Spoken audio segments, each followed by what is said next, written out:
Canal Altavisión no se hace responsable del contenido de este programa.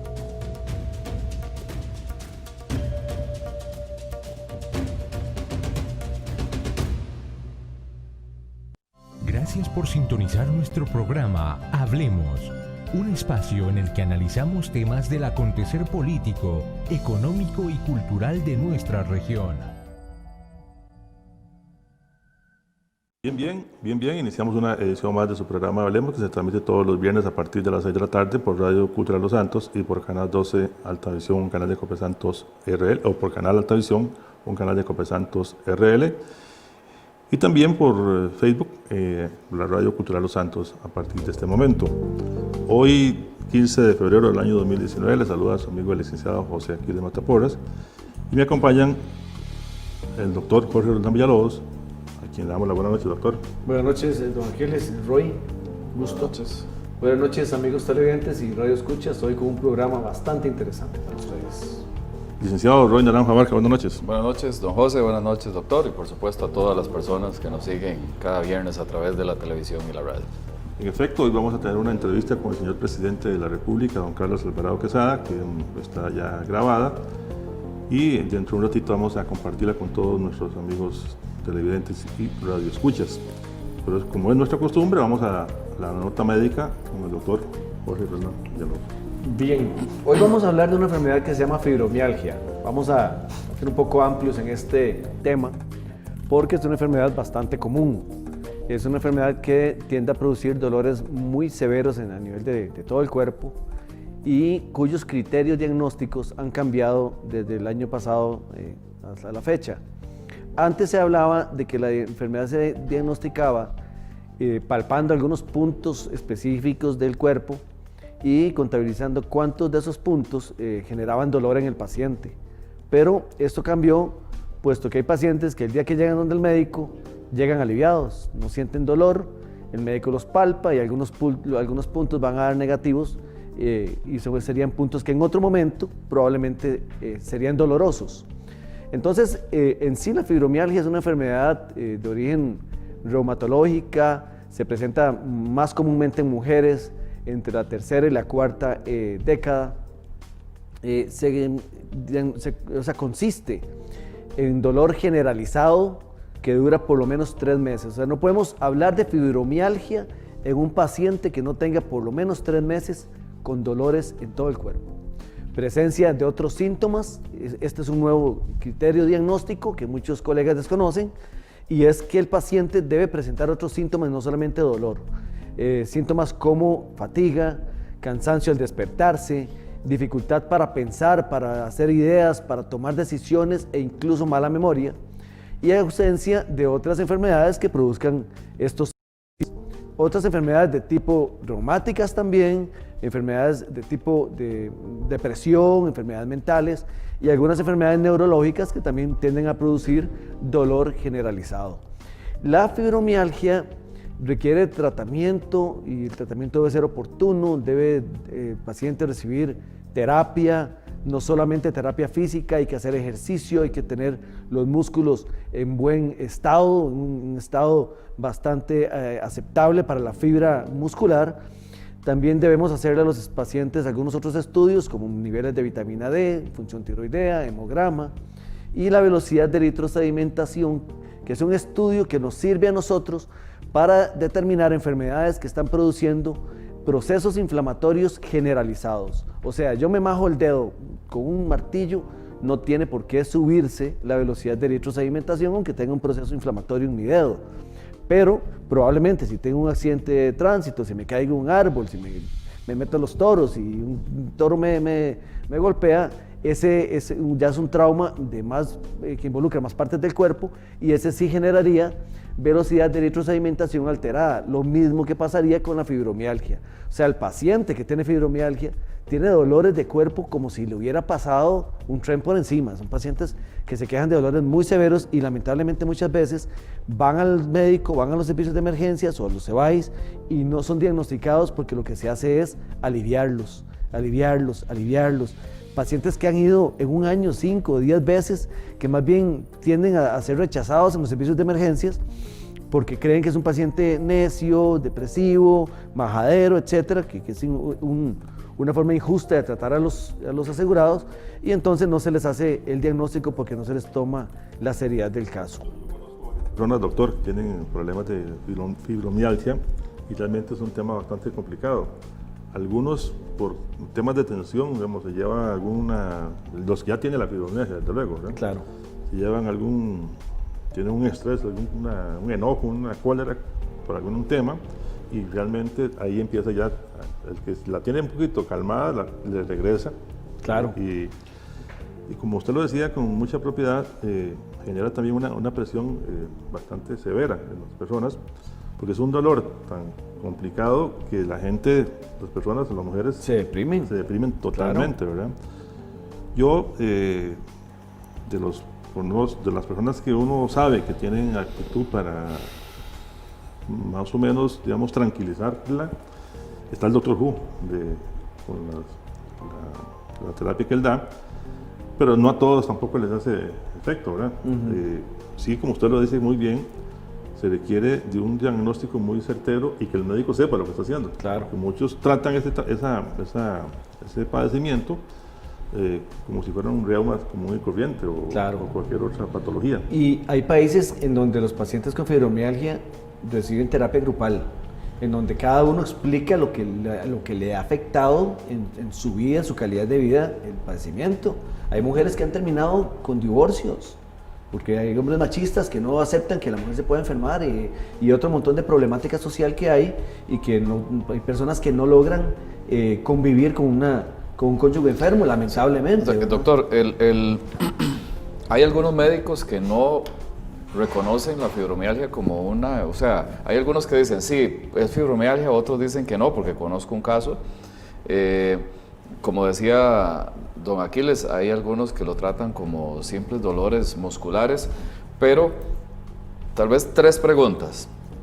¿Hay una forma de controlarla? Se habla de ataques, ¿verdad? O sea, personas que ya la tienen, pero en algún momento tienen manifestaciones más severas, para decirlo de alguna forma. ¿Hay algo que lo active? ¿Hay algo que lo provoque? ¿Algún medicamento, algún alimento, alguna actividad que genere que en algunos momentos sea más crítico que en otros? Si tiene alivio, lo que le consultaba hace un ratito. Y ¿qué hacer? Si no hay alivio, o sea, ¿cuáles son las medidas terapéuticas en ese caso? Claro. Muy bien, muy buena la pregunta, porque sí, hasta hace unos años muchos médicos estaban muy reacios a aceptar la fibromialgia como un diagnóstico. Es más, muchos la usaban cuando no sabían qué decirle al paciente. O sea, el paciente viene, consulta 1, 2, 3, 4, 5 veces, no sé qué tiene el paciente, y en lugar de referirlo donde alguien que sí sepa, decido sacar debajo de la manga y decir, esto es lo que tiene fibromialgia. ¿Por qué? Porque la fibromialgia tiene una desventaja, no hay una prueba específica que diga, ok, prueba positiva para mi fibromialgia o prueba negativa para fibromialgia, como si lo hay para un montón de enfermedades. Entonces, al no haber una prueba definitiva, el diagnóstico es un diagnóstico clínico.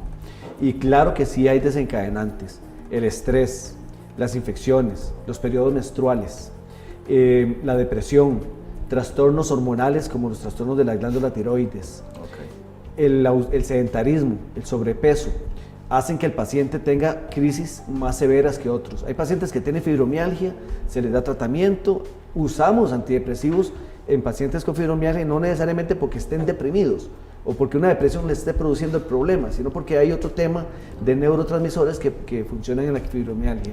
Pero también está, como les decía, la terapia grupal, los ejercicios. Muchas les ha dado resultado las manualidades, estar ejercitando las manos, tejiendo, bordando. Ha generado un buen síntoma de alivio, el mantenerse ocupadas de esa manera, y bueno, es una de las terapias que se recomienda en esos grupos. Claro. Hay una imagen que voy a pedirle a los compañeros que me pongan, es un gráfico. Ese gráfico lo traje porque muchos pacientes con fibromialgia fueron medicados con ácido fólico, en algún momento como que por eso está la importancia de estar leyendo, estarse actualizando. Vean, la medicina cambia. Este gráfico muestra que en la década de los 90, la Organización Mundial de la Salud comenzó a recomendar el uso del ácido fólico en un montón de enfermedades, incluso, bien señalado, para evitar para evitar las manifestaciones de malformaciones genéticas cerebrales. Pero como pueden observar, la línea roja indica el inicio de las campañas con ácido fólico. Mucha gente empezó a tomarlo sin indicación médica y hay mucha gente que la está tomando, incluso pacientes con fibromialgia. Pero como pueden observar, a raíz de la línea roja hay un aumento de la línea punteada, que son los casos de diabetes. O sea, se demostró que el uso indiscriminado del ácido fólico aumenta el diagnóstico de diabetes, y de eso podemos hablar más adelante. Muy bien. Muchas gracias, doctor. Excelente nota médica. Vamos a la nota de la semana con don Roy Naranjo. A ver, licenciado. Gracias, don José. No hay vuelta atrás, tenemos que apegarnos a la nueva reforma en cuanto a impuestos. Entonces, es un tema que es importante, compañeros, y decirlo tal vez en términos muy nuestros. Estamos muy confiados. Todavía las personas no han dimensionado, ¿verdad?, los cambios que va a tener o que trae la adopción de esta nueva ley, el cambio del impuesto sobre las ventas hacia el IVA, ese paso, los cambios que se van a dar en las declaraciones de renta, el periodo fiscal, etcétera. Las personas todavía están un poco tranquilas, pero esto es un tema que nos va a afectar a todos, tanto a los contribuyentes como a los profesionales, pues que estamos un poco involucrados en esto, a todas las personas que tienen que ver con cuestiones tributarias, con el Ministerio de Hacienda. Es importante que empecemos a hacer conciencia de estos cambios, a acercarnos, y estamos seguros de que se han estado haciendo las cosas mal en cuanto a temas de impuestos, entonces tratar de ir corrigiendo, buscar ayuda para empezar desde ya. En junio es el cambio, ¿verdad? Y que no nos agarre descuidados. Voy a pedirle a los compañeros que me pongan unas imagencitas que tenemos ahí. Vamos a ver la línea de tiempo. En esta línea del tiempo tenemos varias fechas a partir de la aprobación de la ley. Por ejemplo, el 4 del 12 del 2018, en este caso la publicación en la Gaceta. De ahí estoy en la flecha, pues obviamente de izquierda a derecha, ¿verdad? El 4 de marzo del 2019 vence la amnistía. O sea, todas esas personas que tienen alguna situación pendiente con tributación, que tiene pagos de impuestos pendientes, que por alguna razón algunas de los créditos fiscales aceptados por la Hacienda no le fueron aplicados y tiene saldos pendientes en Hacienda, aún tienen tiempo hasta el 4 de marzo para acercarse a las oficinas de tributación y tratar de resolver todos los asuntos que tengan pendientes. El 1 de julio del 2019 comienza a regir la nueva norma, y el 15 de agosto de este año tenemos que presentar la primera declaración de IVA. Es decir, la declaración del mes de julio ya debe ser confeccionada en base a la regulación del IVA y debe presentarse, al igual que se presenta el impuesto de ventas hasta la fecha, antes del 15 de agosto del 2019. El 30 de septiembre del 2019 es una declaración un poco extraña, porque recordemos que el periodo fiscal cambió a periodo natural, es decir, ya no tenemos un año fiscal, sino que vamos a tener un año natural. Entonces, el 30 de septiembre del 2019 vamos a tener una declaración que tiene parte del impuesto de ventas y el impuesto de renta anterior, ¿verdad? Y vamos a tener parte de declaración que tiene ya la nueva regulación.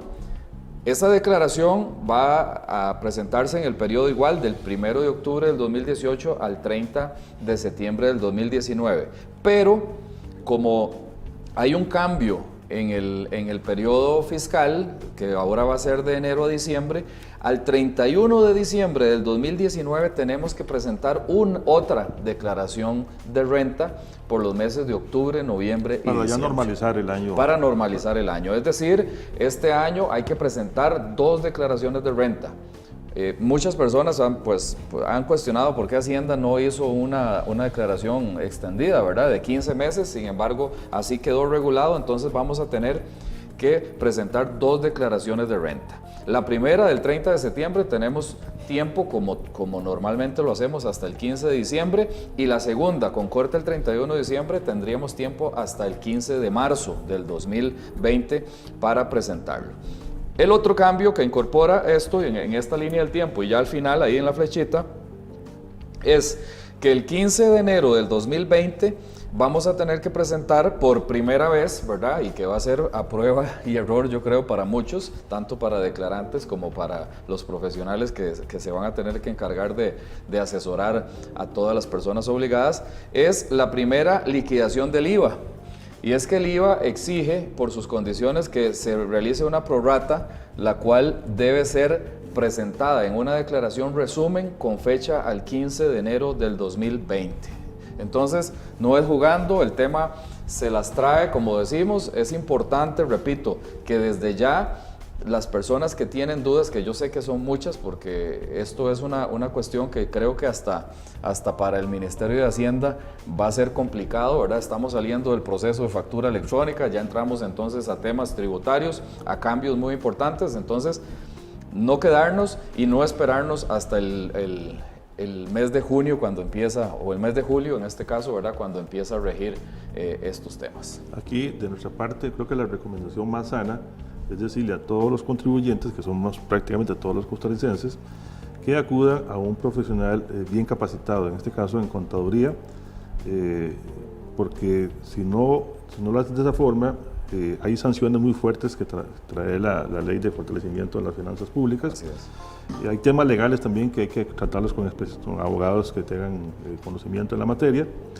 porque de lo contrario vamos a tener a un montón de personas con situaciones o con contingencias económicas bastante severas, y eso no es la idea tampoco. Así es. La idea es que estemos en orden y que podamos cumplir con el tema de las finanzas de la mejor manera posible, la parte tributaria, al menos en lo que se refiere a la parte tributaria. Y decir que yo no sabía no es válido, ¿verdad? Nadie puede alegar en Costa Rica Así es. ignorancia de la ley, aunque hay muchos ignorantes que trabajan con la ley. Muchas gracias. Vamos a la pausa y ya regresamos con la entrevista del señor presidente, don Carlos Alvarado Quesada. Estas sierras de Tarrazú, y quiero invitarlos sinceramente para que no perdamos el programa todos los viernes, al programa Hablemos en Alta Visión. Creo que vamos a disfrutar y aprender mucho.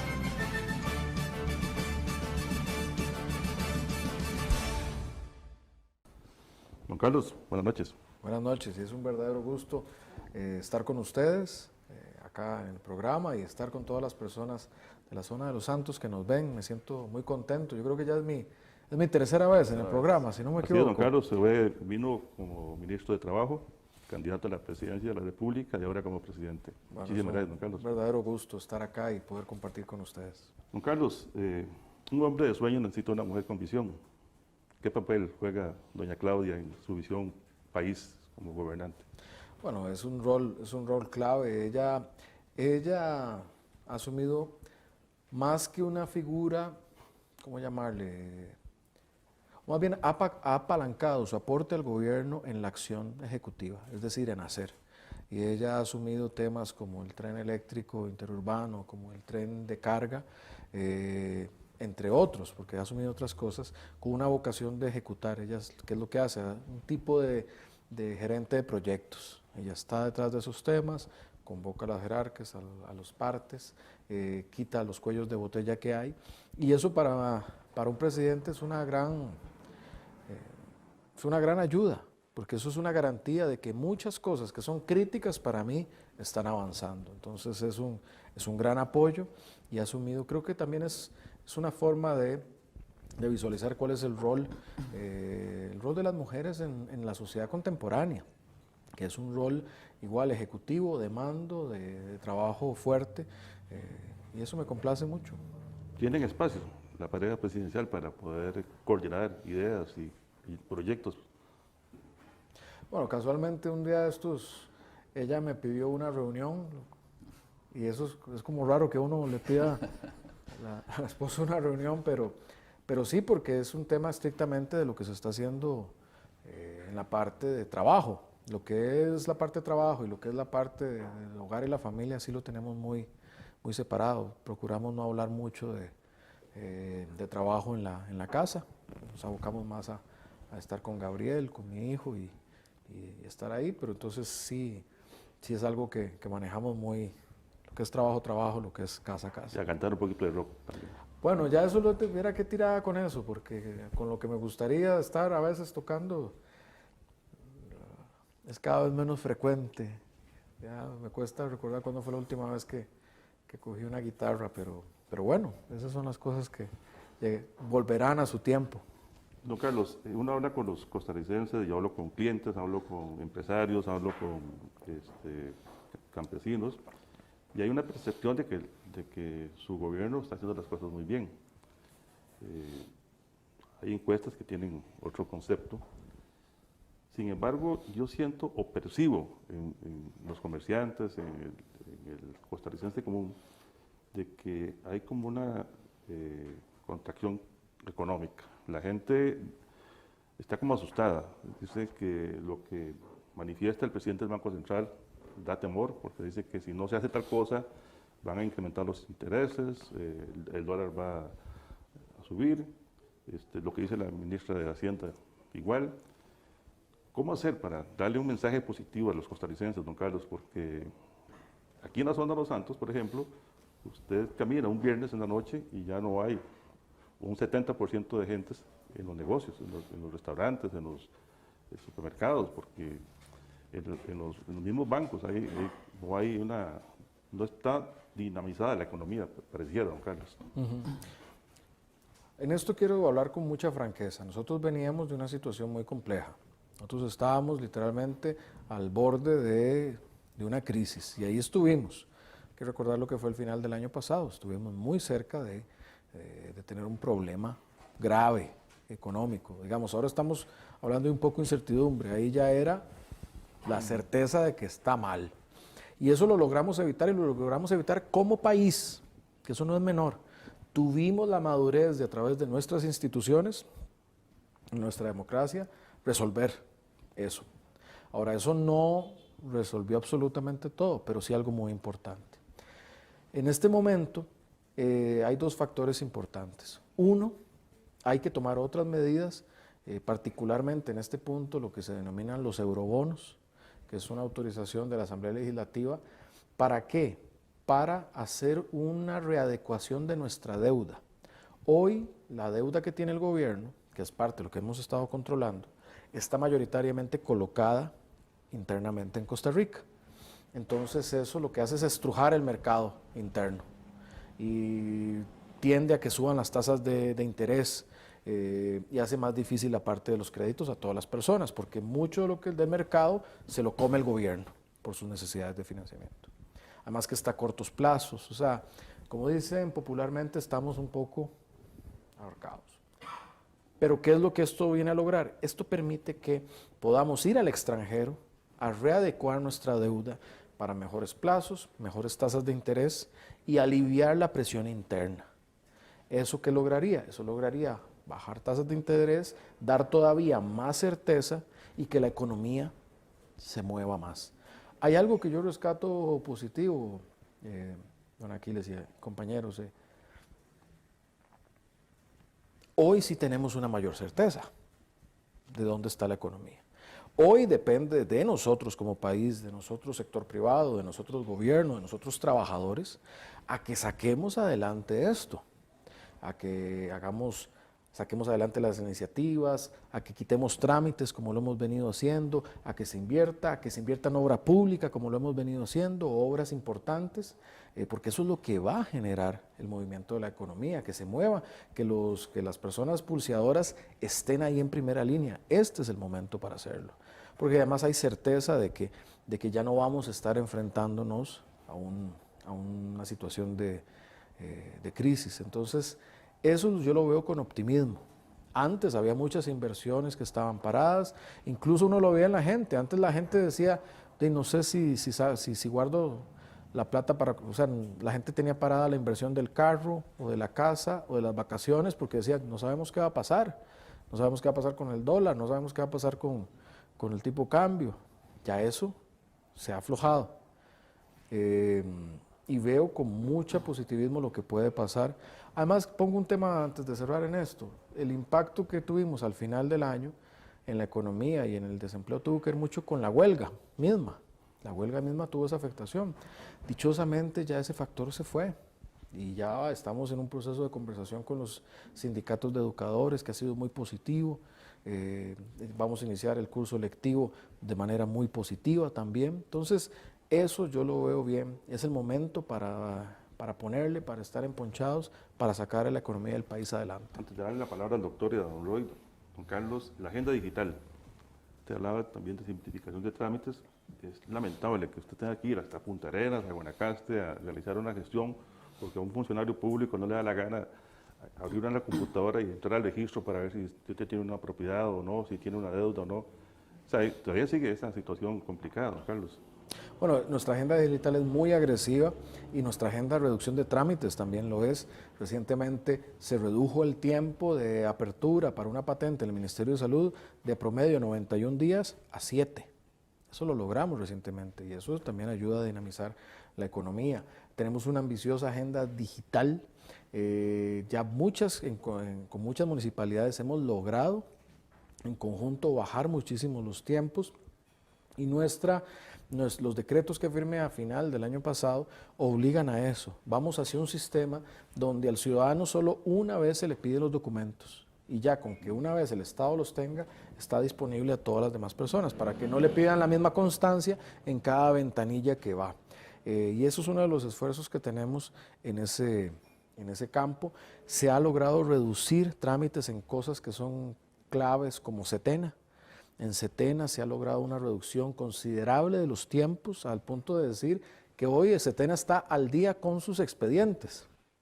Eso es un logro importante y además, casualmente, en lo que usted me decía del papel de doña Claudia, hay para este año una reforma importante en Setena que permitirá, sin vulnerar controles ambientales, agilizar.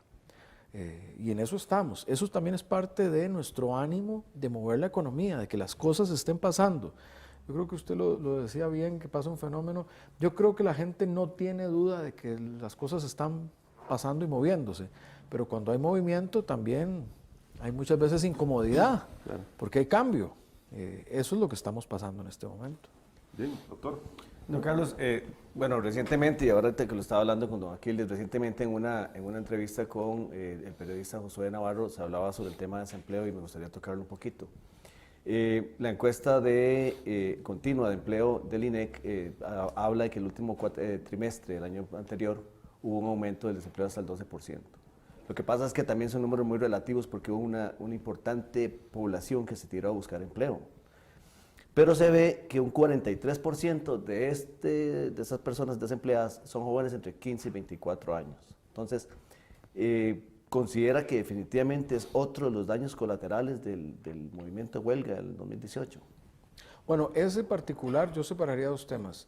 Sí, el incremento tiene que ver bastante con, uno, la incertidumbre. Mucha gente, como había incertidumbre, retrajo la inversión, su economía, lo que iba a gastar. Otros, yo recuerdo gente que dijo, no, yo no me voy a ir de vacaciones, yo mejor guardo la plata viendo a ver qué pasa.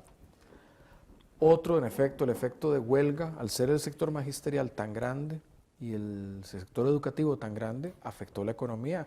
Tener una escuela cerrada afecta las sodas que están alrededor de la escuela, muchos servicios de transporte, afecta otros que alimentan todo eso. Estamos hablando que son cerca de 1 millón de estudiantes y si hay una afectación del 60%, podríamos hablar de 600,000 estudiantes que no estaban y toda la economía asociada a eso se varó.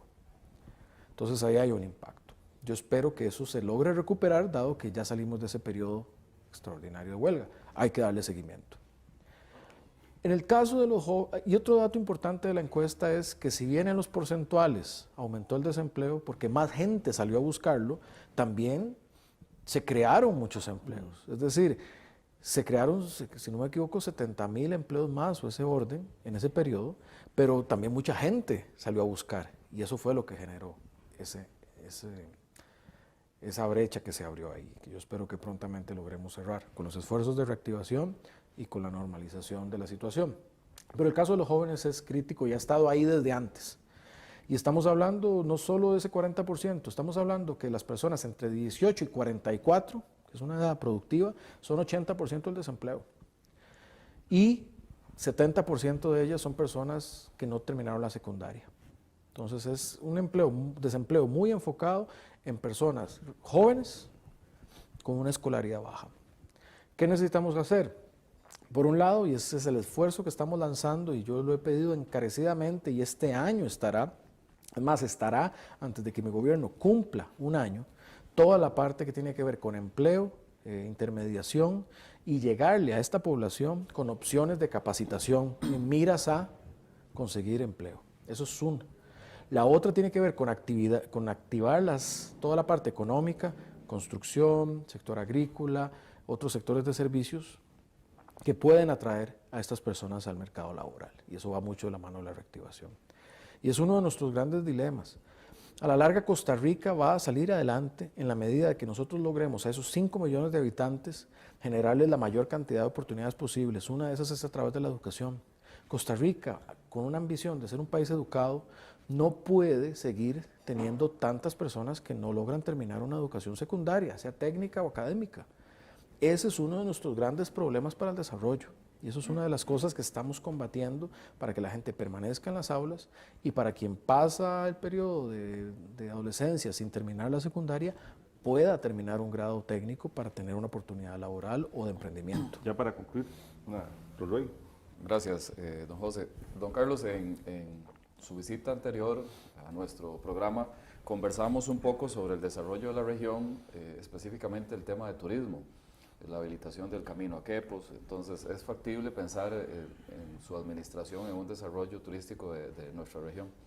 Sí, sí lo es, y yo creo que como lo que hice recientemente también con las autoridades del MAG y de justicia de finiquitar y tener la denominación de origen, tiene un beneficio colateral. ¿Por qué?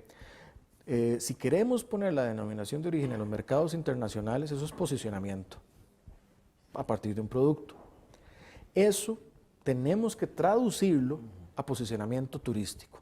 Que la gente que apasionadamente consume ese café como un delicatessen quiera ir a ver dónde se produce, quién lo produce, a conocer las fincas del mejor café y la mejor calidad, a conocer la gente, a dormir ahí, a comerse un gallo pinto con las personas, un agua dulce, a compartir, a ver la generación eléctrica, a ver los ríos, a ver... Eso es lo que tenemos. Comer fresas también. También, hacer todo eso es el encadenamiento que está ahí. Ese es un paso muy importante. El tema del camino es otro que tenemos en la agenda de don Rodolfo Méndez, nuestro ministro de Obras Públicas y Transportes, y vamos en esa ruta también, y con el apoyo obviamente del gobierno. También, y eso me llena de esperanza, es algo que está muy en la mano de la comunidad organizada. Casualmente, yo cuando me reuní recientemente en Suiza con una representante japonesa de temas de manejo de desechos y todo eso, una de las zonas que más le captó la atención de venir a trabajar en Costa Rica fue la zona de Los Santos. Y yo le preguntaba, ¿y por qué? Me dijo, por el café. Entonces ahí hay un anclaje muy poderoso. Es que lo que se tiene acá es muy poderoso porque es conocido mundialmente, pero no necesariamente lo asociamos con lo turístico. Por ejemplo, Costa Rica, estamos entonces hablando de las playas, de los volcanes. Bueno, ahora tenemos que asociar esto al producto local. Un mensaje positivo para los costarricenses y los jóvenes. Yo creo que lo positivo es, y yo lo digo así, Costa Rica hoy está en nuestras manos. O sea, no estamos dependiendo de nadie ajeno. Es como en fútbol cuando dicen que la clasificación de uno depende de sus propios resultados. Así está Costa Rica. Nosotros no estamos dependiendo de un organismo internacional, de que un país o varios países nos estén financiando o nada. Nosotros estamos con nuestra propia política. Pero hoy depende nuestro desarrollo de lo que nosotros como país, el presidente y el gobierno, pero no solo el presidente y el gobierno, todas y todos hagamos para sacar al país No adelante. fue el tiempo, don Carlos. Muchísimas gracias. Muchísimas gracias. Don Gracias a Carlos. ustedes, un gusto verlos, Esperamos como tenerlos siempre. nuevamente siendo presidente en ejercicio todavía en nuestro programa. Aquí estaremos. Muchas gracias. Muchas gracias. Gracias por sintonizar nuestro programa Hablemos, un espacio en el que analizamos temas del acontecer político, económico y cultural de nuestra región. Bien, continuamos en Hablemos, un programa cultural y educativo que se transmite todos los viernes a partir de las 6 de la tarde por Radio Cultural Los Santos y por Canal Altavisión, un canal de Copesantos RL, con reprise los días miércoles a partir de las 7 de la noche. Y a partir de los miércoles también, ya en la noche, el programa se sube a YouTube, como todos los programas de Hablemos. Si alguno quiere ver algún programa, puede buscarlo en YouTube, ahí los encontrará. Es un aporte que hace la radio cultural, que hace el canal Altavisión y que hacemos los que estamos en el programa, colaboramos en el programa Hablemos. Aquí yo creo que hay notas importantes. Tener una entrevista con un presidente de la República en Costa Rica es totalmente factible, pero la agenda de un presidente es bastante apretada, y más cuando están en gestiones gubernamentales. Entonces hay que aprovechar los pocos espacios que en ese sentido quedan. Yo quiero agradecerle al Departamento de Prensa de la Casa Presidencial, al periodista oficial de don Carlos, el señor Marrero, que nos ofreció este programa, desde luego con limitación de tiempo, pero tratamos de sacarle el provecho en los temas que nos interesaban. Nuestro programa es un programa de opinión, de análisis, pero siempre con una tendencia a educar y a que tengamos un mayor acervo cultural, y eso es lo que logramos en este caso con la entrevista del señor presidente, donde fue muy puntual en los temas en los temas a los cuales le invitamos para que diera su opinión. Me pareció importante la importancia que le da a la labor que realiza la primera dama de la República en todo este desarrollo de su gobierno, y algo como también interesante es ver que han sabido separar el tema político, que lo que es el ejercicio del poder, con la actividad propiamente matrimonial. O sea, no hay una, por lo que él dice, no viven hablando solamente de temas políticos, sino que se dan el espacio ya como matrimonio para su hijo y para ellos. Y prueba de ello es que dice que para ya temas políticos, la primera dama le pidió una cita a don Carlos para tratar asuntos de gobierno que conciernen a la actividad que realiza la primera dama. No sé, doctor, ¿qué le parece? No, a mí me pareció, ¿Qué le pareció? Sí, como usted dice, claro, una persona muy ocupada y las agendas que le preparan son súper estrechas. Lo vimos aquí en el canal, él vino, tenía el desayuno, la entrevista con Josué, la entrevista con nosotros, una serie de actividades aquí en la zona, y todo fue así, corriendo, rapidísimo. Se nota lógicamente que son actividades cansadas, parte de esa agenda. Pero sí, yo personalmente me quedo muy satisfecho porque sigue siendo muy transparente en sus respuestas. Él no ha cambiado de discurso desde que estaba de candidato a la fecha, no ha cambiado en lo que él dice, porque tiene muy claras sus criterios. De hecho, llama la atención porque pienso que a veces uno de los principales factores que contribuye a que la gente votara por él era la juventud, pero también por otro lado lo que le castigan, porque hay muchos líderes ya viejones, por decirlo de esa forma, que lo ven como un chiquillo inexperto y no le prestan el respeto o la atención que merece. Me parece muy bien el tema de cómo relaciona la desaceleración económica que hubo en el país a raíz de la huelga, eso nadie lo puede negar, y por más de que nosotros no tomemos como programa un una postura, si estábamos a favor o en contra, cada quien tenía sus criterios individualmente. Como parte del programa, él sí lo aclara, de que sí, en efecto hubo una desaceleración importante económicamente, que la gente no estaba gastando, que la gente no estaba saliendo a pasear, que estaban guardando recursos, y por otro lado, un montón de comercio que queda cercano a las escuelas que estaban viendo afectadas sus ventas. Yo en Santa María de Ota sí puedo decir que sé de un par de casos que se afectaron montones. Una persona que le vendía todo lo que es carne a las escuelas del área de Santa María, me dice un montón de plata. Fue muy, muy claro en eso. Llama la atención que ahora le toca ser más serio a la hora de responder, porque yo me estaba leyendo Transcripciones Infieles. Transcripciones Infieles es un blog que él tenía, que todavía tiene, pero que lo escribió cuando estaba en Panamá, acompañando a doña Claudia. Entonces, tiene un lenguaje bastante coloquial. Por ejemplo, hay una parte en la que le escribe al Dalai Lama, y entonces le dice: de ahí, mae, usted sabe cómo es, le dice al Dalai Lama. Al ratón Teus nos echa un poco de filosofía sobre la paz, y ahí le vamos agarrando el toque a la vara, dice él. Al llevar la cruz con alegría, en fin, vos entendés. O sea, le ha tocado cambiar un montón de cosas en su proceder y su forma de hablar para asumir un rol que pienso, sinceramente, que no se lo esperaba. Roy.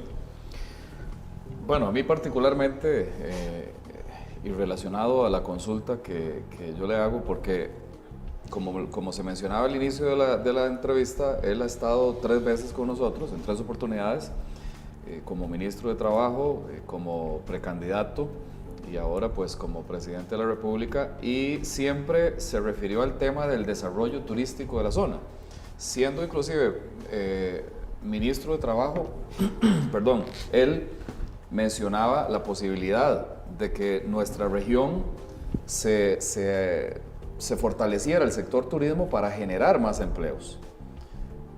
Después, en la segunda visita, como precandidato, él también incluye en su plan de gobierno, o más bien nos menciona a nosotros, ¿verdad? No en su plan de gobierno, sino más bien en sus promesas de gobierno, el no abandonar a nuestra región en el tema de turismo. Es curioso, ¿verdad? Porque de hecho yo tengo por acá algunos estudios que nuestra región y nuestra zona ha estado trabajando de la mano del Instituto Costarricense de Turismo, en este caso de algunos temas importantes que se han considerado para un desarrollo turístico de nuestra zona. Se desarrolló uno que se llamó Plan de Desarrollo Turístico Zona Los Santos, en el cual intervienen los cantones de Tarrazú, Ota y León Cortés, hecho por el Instituto Costarricense de Turismo, específicamente la Dirección de Planeamiento y Desarrollo Turístico. Y nuestra región, a la fecha del estudio, que tengo uno más reciente, ¿verdad? Tengo otro que se llama Consejo Territorial de Desarrollo Rural Los Santos, Plan de Desarrollo Rural Territorial, desarrollado cuya cobertura iba del 2016 al 2021. Y se elaboró en agosto del 2016, que de hecho se publicó, ¿verdad? Que en medios de prensa, que el Plan de Desarrollo Rural Territorial de Ota, Tarrazú y León Cortés ya estaba aprobado. Y es interesante cómo nosotros tenemos todavía, para pensar en temas de turismo, como le preguntábamos al señor presidente, y en el tema de denominación de origen, que es una gran palanca para arrancar con esto, cómo teníamos, por ejemplo, en 2016 una necesidad increíble de hospedaje, por ejemplo. Entonces, este estudio dice que en Tarrazú, por ejemplo, en cuestiones de hospedaje, las empresas posibles destino, en Tarrazú teníamos 7, en Dota 12 y en León Cortés 2. O sea, que no toda la zona todavía habla en estos términos. Y es curioso porque en los 2 estudios, doctor y don Aquiles, Santa María es la que más potencial turístico y más capacidad turística instalada tiene. Porque en todos, vean qué interesante, por ejemplo, turoperadores en Tarrazú hay 4, en Dota decía el 2016 que no habían. Bueno, recordemos que este es un estudio viejo, ¿verdad? Artesanías en Tarrazú 2, en Leo Cortés 14 y en Dota 1. Pero vamos a ver el otro, este que les mencionaba yo, que se formuló en el periodo 2016 hasta el 2021. Santa María y Copey son los lugares de nuestra zona con más capacidad y más atractivos turísticos. Son a la vanguardia. Dejando a San Marcos nada más con comidas y bebidas típicas, plantaciones de café de altura y apiarios, ¿verdad? Y San Pablo con carnavales, que son actividades programadas, y es curioso. Y una vez al año, Una vez al año, y artesanías. Pero no así Santa María. Santa María tiene exhibiciones de café, el monumento, ¿verdad? Muy importante, el del parque. Casas Viejas. Caídas de agua, café, carbono neutro, festival Así es mi tierra, vamos a Copey, lagunas de San Gerardo, Parque Nacional Los Quetzales, Reserva Forestal Los Santos, Reserva Biológica Cerro Vueltas, Ríos Alegre, Frutas de Altura, Parque Temático Aventura, educativos voluntarios, fincas integrales, Feria del Aguacate, Ferias Frutales de Altura, Robledales. O sea, por mucho Santa María supera a San Marcos y a San Pablo en desarrollo. Totalmente de acuerdo, es un muy buen análisis, Roy, porque yo creo que de ese tema nosotros debemos de hacer un análisis a futuro más integral, porque efectivamente hay aquí un montón de actividades que generan economía sana para la zona, pero que no tienen tal vez mucho el apoyo o no se conocen. Hay que traer a la vicealcaldesa de Santa María de Ota, a Mari Marín, a hablar sobre el catálogo BOP, porque ahora en Santa María de Ota tienen un mapa exacto de todas las personas que aportan al turismo, ya sean con producción de artesanías, comidas, etcétera. Entonces, vamos a la pausa. Hay que traerlo. Sí, hay que traerlo. Vamos a la pausa, a la última pausa del programa, y regresamos para el cierre del mismo. Gracias por sintonizar nuestro programa Hablemos, un espacio en el que analizamos temas del acontecer político, económico y cultural de nuestra región. Bien, continuamos en Hablemos, un programa cultural y educativo que se transmite todos los viernes a partir de las 6 de la tarde por Radio Cultural Los Santos y por Canal 12 Altavisión, o por Canal Altavisión, Canal de Cope Santos RL, y también por Facebook por Radio Cultural Los Santos. Que por cierto, agradecerle al expresidente de la Corte Suprema de Justicia, don Carlos Chinchilla, que estaba escuchando el programa por la radio. Dice que excelente, felicitaciones, muchísimas gracias a don Carlos. A don Jorge Hernández, le parece que la participación del señor presidente fue muy puntual, dice que muy bueno, puntual y directo, que es realmente lo que también nosotros percibimos. Don José Alberto Flores también dice que los ciudadanos estudiosos del auditorio del país estamos muy de acuerdo con las políticas del actual gobierno, y eso pues se refleja en muchas personas, en los empresarios y gente que está apoyando. Como todo, siempre habrá, como dice don Carlos, cuando se trata de apretar la faja, siempre algunos no nos sentimos muy a gusto, no estamos de acuerdo. Pero finalmente todo pareciera que es por el bien del país. Así es que muchísimas gracias por esos comentarios que están estrenando, los agradecemos. Don Francisco Blanco dice que, claro, Francisco, tiene razón, o sea, ya lo dijimos al principio, la entrevista no fue hoy con el señor presidente, lo estamos aclarando, esta entrevista la teníamos grabada, por tema de agenda no la podíamos pasar la semana pasada, ¿verdad? La entrevista la hicimos hace 15 días exactamente, que fue cuando nos dieron el espacio por medio de la gente de prensa de Casa Presidencial. Así que un saludo a don Francisco Blanco y Valverde, nuestro directo amigo, allá en su cueva, ¿cómo se llama? La cueva de Francisco, es que a mí se me olvidó. La clínica. La clínica del dolor, ahí con un cafecito. El café negro siempre, don Francisco Blanco, bien acompañado. Un saludo para don Francisco. Sí, queda hecha la aclaración del tema de la fecha en que se hizo la entrevista. Hay temas importantes que también el presidente aborda sin digamos, sin ocultar nada, el tema de la crisis. Ciertamente hubo una crisis económica bastante complicada, una situación económica bastante complicada. No, y está. Y él lo reconoce y hay que dólar. hacer ajustes. El dólar tiende ahí a movilizarse para un lado y para el otro. Y bueno, son asuntos que se tienen que ir poco a poco resolviendo, y para eso, como dice don Carlos, está de nuestro lado la pelota. Todos los puertorriqueños tenemos que apoyar, en ese sentido. Así es que, bueno, hay temas como el que estaba tocando don Roy acerca de desarrollo turístico en la zona. Sí sentimos, y eso aquí es sin ninguna mezquindad, que Santa María de Ota sí nos lleva a la zona, al cantón de Tarazubo y a León Cortés, y a Costa y a Puriscal y a otros lugares donde está el área de concesión de Cope Santos. Nos lleva una ventaja en el desarrollo turístico. Lo vemos, ¿verdad? También por un tema de que hay recursos naturales bastante llamativos, como es el Parque Nacional, ¿verdad? La reserva.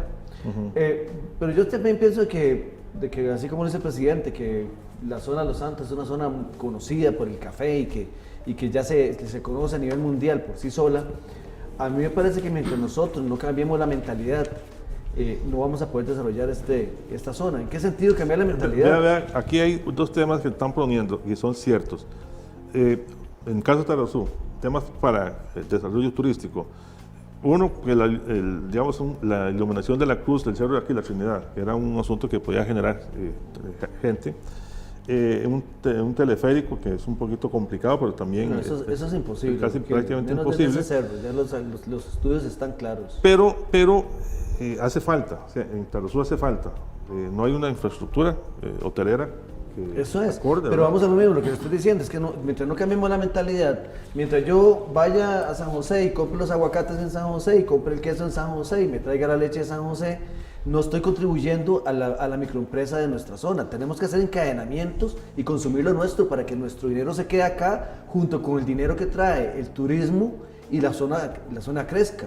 Y usted lo aplica, don Aquiles. Yo recuerdo que doña Aure nos había contado que ustedes cuando vienen los fines de semana compran la carne, las verduras, las legumbres que van a ocupar en San José.